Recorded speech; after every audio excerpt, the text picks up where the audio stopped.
Hello brothers and guests, thank you for tuning in to our February Chapter Services e-guide update. My name is Chris Pockette and I serve as the Associate Director of Chapter Services, and I'm here today to provide you the updates for the later half of the month of February. So to kick things off, we're going to jump right into it and provide you guys the 5 updates we have for February.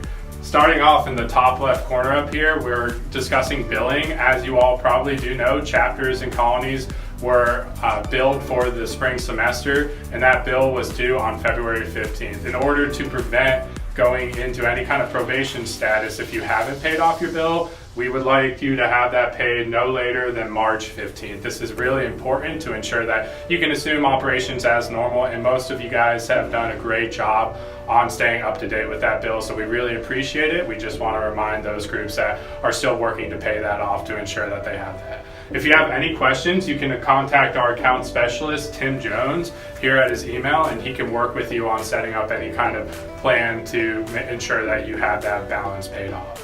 Jumping into our next update is EverFi. So EverFi is our new member program that we push all associate members to complete to help educate them on any harm reduction or risk management topics.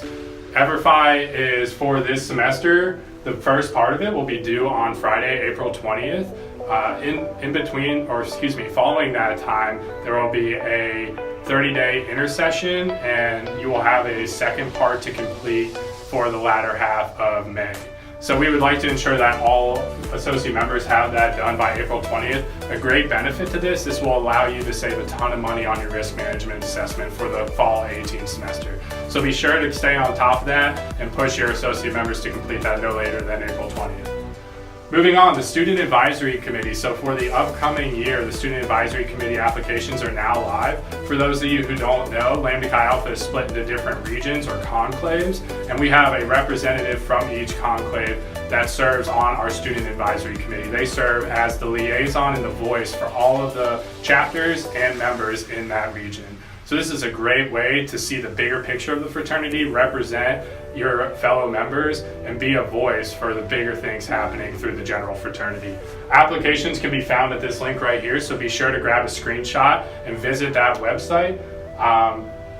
And this is a great way that you can, again, just serve that community.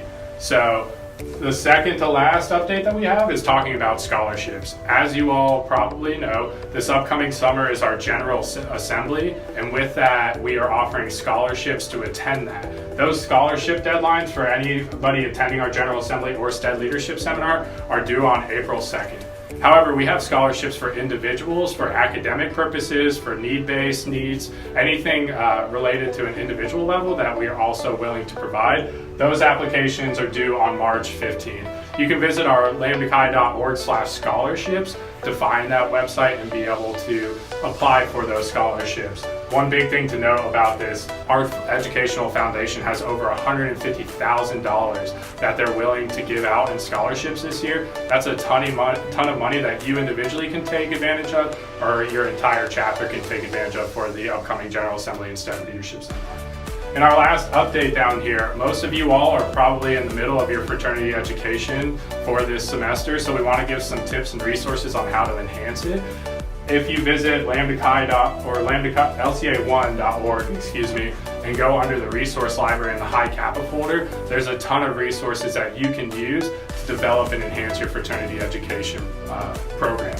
One of the biggest things that we want to remind all of our chapters and colonies on is the experiential learning model, and understanding that each event that you look for fraternity education should be composed of an experience, and then you reflect, make meaning, and share what that experience really, what you got out of that experience. So this is a good model to be able to put all of your different fraternity education programs in for the remainder of the semester.